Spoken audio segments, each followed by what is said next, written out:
Welcome to On the Books. This is Brian Niemeier, brianniemeier.com. And with me today is a special guest, Rawle Nyanzi, at rawlenyanzi.com, author of Sword and Flower. And today we are going to be discussing, well, what would you like to discuss today, Rawle? I would like to discuss some of the old pulp magazines I'd been reading as of late. Fascinating. Before we get into that, do you have anything else, any current events, any news that you'd like to share with the listeners? First, go watch that Wonder Woman movie. Don't worry about it at all. It's not the big feminist propaganda thing you might assume it is, because all the rah-rah about it really is just overeager fans, not the studio itself. Agreed. Yeah, we just discussed it on Geek Gab with Dornell and Daddy Warpig on Saturday, and that was basically the consensus. I know that you stopped by the chat to spend some wisdom, so thank you for that. Thanks. Also,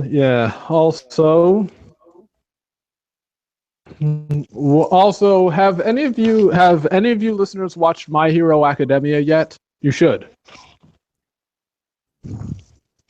I know I really should, but I'm going to admit I haven't yet. I've been so busy writing, I haven't had any chance to watch anything. Oh, likewise. Don't worry about it.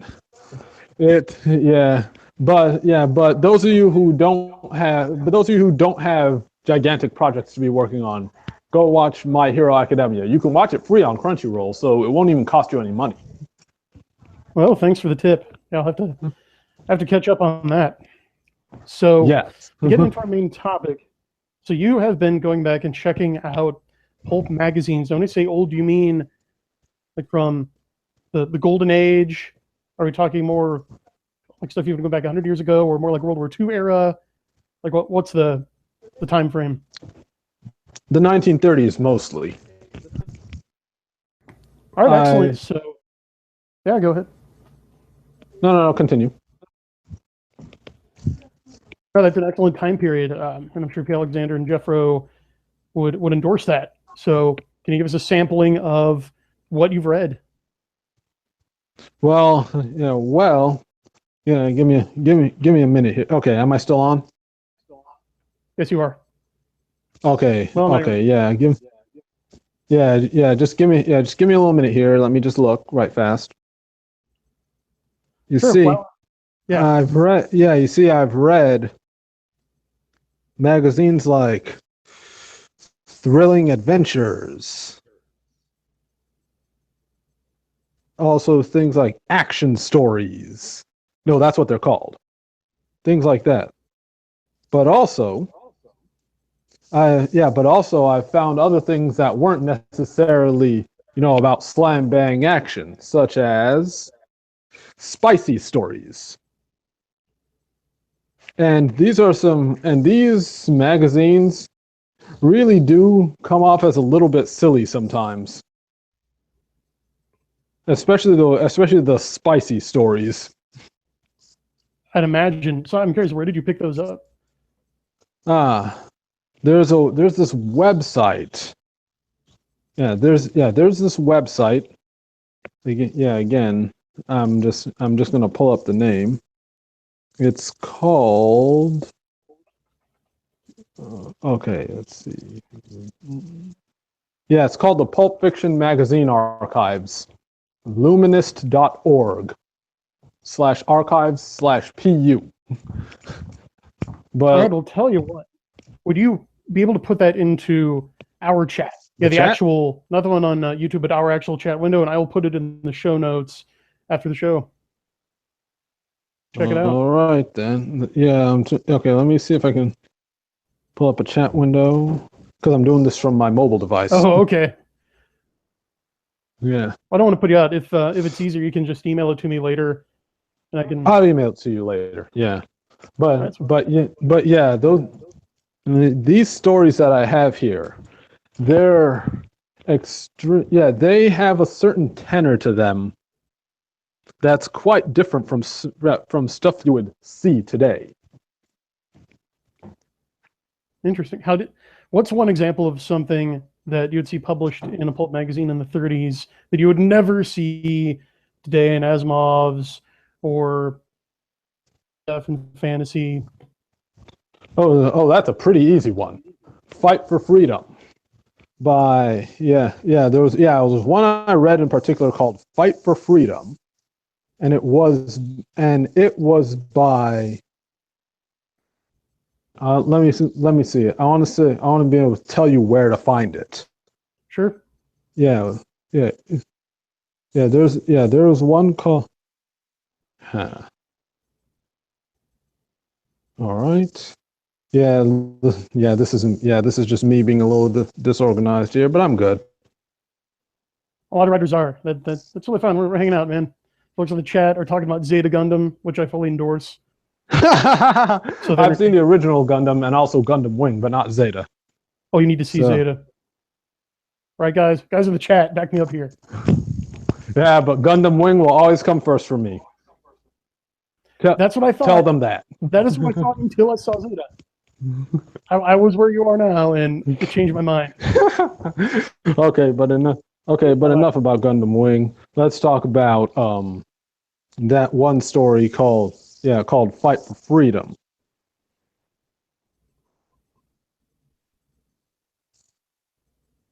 Shit, man. Okay. Okay. I know where to find it. Yeah. Don't worry. Yeah. I haven't lost it. I haven't lost it. While he's looking. Okay. I found it. Found it. June 1939. Thrilling Adventures. It's called. Excellent. Yeah. Fight for Freedom by Jackson Cole. It's one of those stories that would not get published in Asimov or whatever today, because, well, let's just say that it features an Englishman who is very proud of his country, very proud of his culture, and he's fighting to free the Dutch people from the evil of the Spanish Armada. And well, I can continue. Yeah, go on. Yeah. Well, I was just going to say that our previous guest, friend of the show, Justin Knight, might be interested in that one in particular. Please go on. Yeah. Again, let me reiterate: Fight for Freedom, which is in Thrilling Adventures, June 1939. It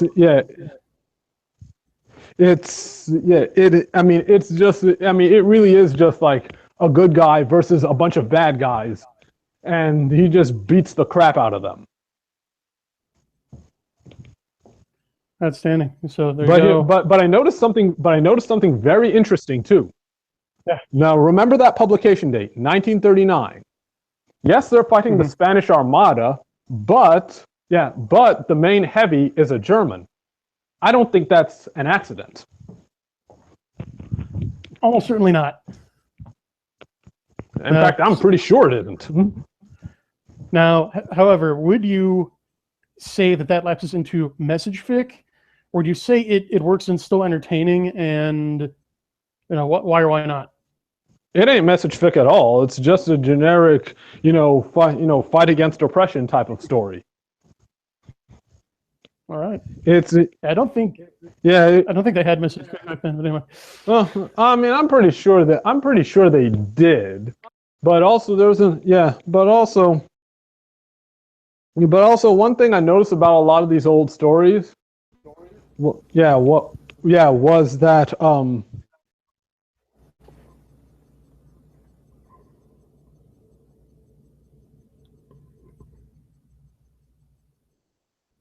Still there, man? Yeah, that was one great thing I liked about them. All right, I think you cut out there for a second. Yeah, I said that's one thing I liked about them. They did not waste time at all. All right, so a lot of word economy, no fluff. That's the best way to describe it, if you ask me. Well, yeah, I mean, that's the gold standard for short stories. I totally agree with you. Yeah, I mean, but Yeah, but you know, we're often, I think it could work for longer stories too, because we're often told that, you know, you should fluff things up with a lot of description. I've always been of the opinion that just enough description to set the scene, then keep it moving. I couldn't concur more with you. I generally just give just enough, because what I can describe to you is never going to match what your imagination can fill in. So in particular, I usually leave descriptions to first time a character enters a setting, I describe the 3 most important things, and that's it. Good plan. Very good. Yeah, very good plan. And very good plan. It's just reading this old stuff. I'm like, you know, wow, just these simple things that they're putting in here would be considered kind of problematic now. Oh, I have no doubt. Oh, and especially in light of current events, there's another story called Blood Debt of the Legion in Action Stories, October 1938. Again, Blood Debt of the Legion, Action Stories, October 1938. This particular story is set in Algeria. So you see where I'm going with this. Oh, yes. Yeah. Yeah, I mean, especially in light of certain current events, you see a story like that being written today would be considered highly problematic. However, here's the important thing you need to know about this story, Blood Debt of the Legion. While it does a Muslim opponent, the main heavy is one of the Legion's officers, because he had done something to provoke them. He had done something really bad to provoke them to come attack in the first place. And this was not written in a way so as to demean the Legion. You see what I mean? Yeah, that's what makes even this one different than how it would be written today. Yeah, you know, the Pulps are often stereotyped, man. I mean, I'm sure you've heard this from like the tour crowd. Yeah. Oh yeah. I mean, I've heard it too. But reading that one, I was like, yeah, it was quite a nice story. I mean, not all of the stories are my cup of tea, because remember, these are short story collections. But these stories, you know, I just like the way they're told. I just kind of like the way they're told. Yeah, that no frills, no fluff, get to the action. Like Bradford Walker in the chat says, use action without dialogue to convey character. I find that's a good principle. That's something the Pulps were good at. Oh yeah. And another thing as well, you have to also remember the kind of media environment that existed at the time. Mm-hmm. What was the only mass media that was being used then? Anybody in the chat want to take this one? Yeah, in the 1930s. Can anyone tell me what was the major mass media at the time? Let's give it a second because of the delay here. Okay. I'm sure they know. A lot of you guys are smart. All right, Brian, tell me what they're saying. Gonna give them another second. All right. Yes, Bradford Walker has it. Radio in all caps. Exclamation point. Yep, that's it. Radio. I would have marked them wrong in lowercase without the exclamation point, by the way. But anyway. Yeah, radio. What that means is a lot of what that means is for elaborate stories, whether you're talking about science fiction and fantasy or just the kind of regular stuff I was seeing. Yeah, because most of what I was reading here was not science fiction or fantasy. An important point. You see, because the only mass media was radio, you had to go to written materials for your action fix. You had to. It's not an accident that decline with the rise of television in the 50s. Yeah, I agree. I don't know if you've ever studied an information science professor named Marshall McLuhan. He studied media, and he's the guy that coined the phrase "the medium." And yeah, television is really a completely different animal than radio is. Yes, and also because these stories could now be told in a visual medium, in a way that's immediately accessible.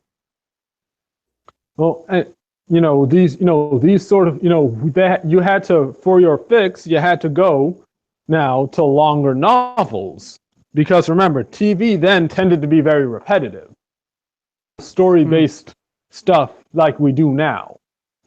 I mean, you really notice this when you watch DVD collections of old shows. Especially the commercials. It's just repeating the same message over and over and over to try to drill in people's heads. I know what you're talking about. And also, case in point, Lee Brackett. If you know anything about her career trajectory, you know that originally she wrote pulps, but then she moved to screenwriting. Again, this is no accident. That makes sense. Yeah, I know the story goes that George Lucas contacted her, The Empire Strikes Back, and she asked him, "Oh, well, did you get a hold of me because I wrote Rio Bravo?" And he said, "No, because you wrote Pulps." That's pretty cool. I mean, he did. You see, and again, that underlines my point. He was basing, George Lucas was basing it on those old pulps. Was basing Star Wars on those old pulps, because now the technology had advanced to the point where, while we didn't have home movies as of yet, already the visual medium was widespread, and that was the primary way people got their entertaining stories. Right. Thus leaving the short stories to the literati crowd. However, Yeah, there was a big. Yeah. No. Continue. Go ahead. I was just saying, yeah, you're right. There's a big influx into the editorships of fantasy and sci-fi magazines during that period from failed literary fiction writers. Yeah, I personally think that was because the good writers had already left for greener pastures. That's just what I think. But also have another theory. Only time will tell if this bears out. That I think people would be willing to read a bit more if they were getting stories like they're getting on TV and in movies. That's why I like stuff like Kursova. Projects like Kursova, even as with these old pulps, which Kursova is modeled after, by the way. I mean, I saw stuff in those old things that I see exactly where P. Alexander is going with it. And speaking of which, he's in the chat, and he pointed out that the best pulp writers who moved to the screen didn't necessarily write science fiction for movies and TV, but Raymond F. Jones did write This Island Earth. Oh, but it's important to remember that a lot of these pulps were not necessarily sci-fi and fantasy. In fact, most of the ones I found weren't. Really? Yeah, I wasn't looking at stuff like Weird Tales and the like. I just wanted to look at just the general thing someone in the 1930s would be reading. Much of what I found, at least on that website I told you, but much of what I found was not sci-fi or fantasy. The closest I got to fantasy was the historical fiction, like that I'm telling you about, such as, about the fight for freedom. Right. So, did you say that spicy stories is more representative on the whole? Pretty much, actually. That and the westerns. Lots and lots of westerns. That's a fascinating point, because the westerns were, of course, huge. I mean, everybody knows that, but Yeah. there's just a point where they stopped being published, and from what I've heard, selling, it was just a unilateral decision was made. Well, we're done with these. We're not going to publish westerns anymore. I imagine it was the same with film. Aha. I don't know anything about the history of that particular genre too much, so I don't want to talk on that too, at length. Right. But reading this stuff. But reading this stuff again, how are the Westerns stereotyped? They're, it's basically some flavor of they're racist colonialist trash. You know what I mean? I know what you mean. Yeah, while I hadn't read a lot of those Westerns, because personally I'm not that interested in Westerns. These pulps, which are often stereotyped in the same way. And again, I wasn't going out looking for examples that bucked the trend. I found that bucked the trend. They generally did. Like I remember reading somewhere that out and out racist villains, out and out racist characters are usually presented as villains, and I found that to be the case generally. Okay. Yeah, I find it interesting that there were more westerns you found among magazines from the 30s than straight up fantasy. I find that fascinating. Oh, actually, I have there's another thing I want to say about that. Mm-hmm. You see, long ago, I read a book by a film critic named James Bowman. It was called Honor. And one thing that stuck with me was how he pointed out the history of movies, the history of film, rather, and the evolution of heroism in film. He pointed out that at first, a lot of movies, when they portrayed heroism, portrayed true stories. Stories linked to, closely intertwined with real history.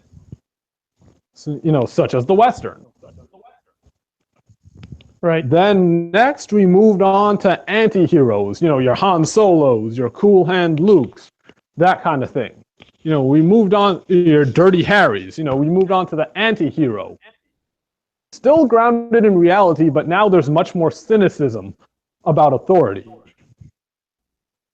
About the old heroic narratives. You know what I mean? Right. Like also the Punisher, although he might be more of a villain protagonist, but. Yeah, but I was getting to that. And then he gets to what he considers to be the nadir of heroism in fiction, the superhero. Why he considers it the nadir? It's because, the superhero is a fantasy figure. In essence, you're saying that heroism is nothing but childish fantasy.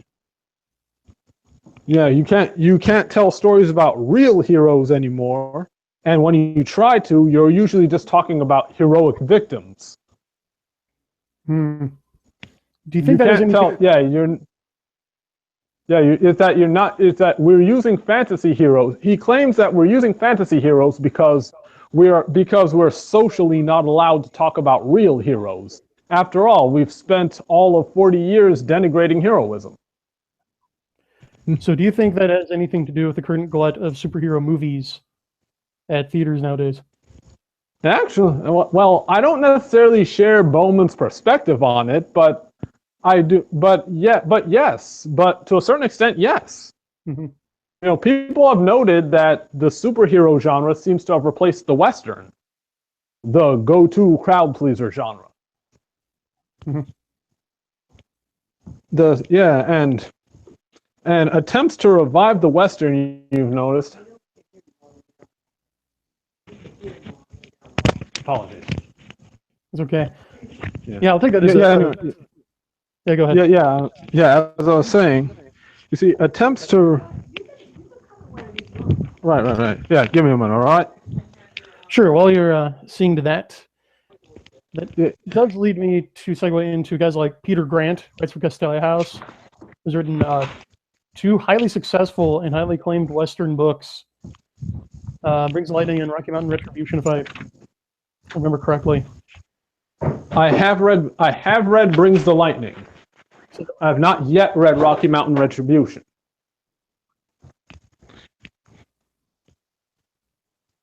I've not yet read Rocky Mountain Retribution. So, so I still got to get to that. Mind if I put you on the spot and ask how you found the portrayal of the Western in Brings the Lightning? Do you think that it stacks up to the older pulps you've read? Do you want my honest opinion? That's what kind of opinion I want. I thought it was garbage, to be honest. And when I say garbage, I mean capital G. I mean capital G garbage. Let me explain. Again, no offense to Peter Grant. I mean, I think Peter Grant's a cool guy. But I did not like Brings the Lightning at all. Let me tell you why. That book is slow. I mean, we're talking snail's pace here. Characters spend half a chapter packing up, for God's sake. And the action is so lackluster. Now I know Peter Grant's life history. I know that he has said things to the effect that he doesn't find violence really entertaining because, he was an actual soldier and he's seen the effects of violence. So he doesn't like to play it up a whole lot. But Brings the Lightning was just awful, in my opinion. In my honest opinion. Okay, well, no, thanks for putting it on the line like that. And again, I got nothing against Peter Grant. Nothing. Yeah. All right. This is business, not personal. This is literary criticism. Yeah, you asked for my honest opinion, and I gave it. That's all. That's all. Thank you. I'm sure if you were here, he would appreciate his feedback because he's an adult. He's a pro. Yeah, I mean he's been through some pretty serious shit. I mean, if you've read his blog. By your Renaissance man. Yeah, but that's why I do want to see if he improves with Rocky Mountain Retribution, if the pacing improves, if the action improves, that kind of thing. Okay, yeah.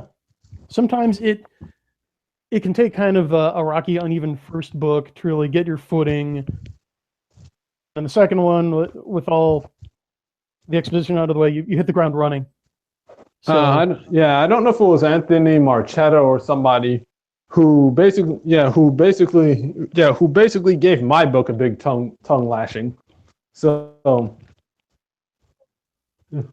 I don't know. It was one of them super subversive people. I mean, it got nothing against them either. It's just my book got harshly criticized, so I figured Peter could take it too. Yeah, if you write a book, let me tell you, that's how you know you're a real writer. If you've actually said something, if you've actually put yourself out there. No two people can agree on pizza toppings, okay? I mean, you are gonna get raked over the coals at some point. It's happened to me. It's happened to Stephen King. I mean, it's happened to Shakespeare. So yeah, I'm not terribly worried, so don't worry about that. Yeah, I'm not like torn up over it, so. Well, good. We don't want you to worry. And as I was saying, as we were saying about westerns and superhero movies, I consider superhero movies the go-to crowd pleaser for movies today. Yeah, for movies today, like westerns were in the past. Well, yeah. on that note, we are out of time, actually. In fact, Oh my God. yeah, we're a bit over time, but that's okay because I don't use the time limit as an arbitrary cutoff point. I want the guest to fully develop an idea, and you have developed many ideas, so thank you for sharing. Thank you for letting me on. And just before you cut me off here, please, anyone listening, please purchase Sword and Flower. I'm really proud. I'm really proud of that work, and I think you all would enjoy it. It's not a long read, but it should give you some good enjoyment. All right. Well, you can find a link to Sword and Flower by Rawle Nyanzi in the show notes below. You can check out his website. You can check out my website, Kairos, as well as Geek Gab Prime, a regular show on Saturdays. Right below, and remember, because of YouTube policies, you must now double secret subscribe by not only clicking subscribe, but also the little bell icon. So this has been our Rawle Nyanzi talking about the Pulps. Thanks to everybody listening at home, everyone in the chat. We'll see you next time, and keep reading. All right then. Nice.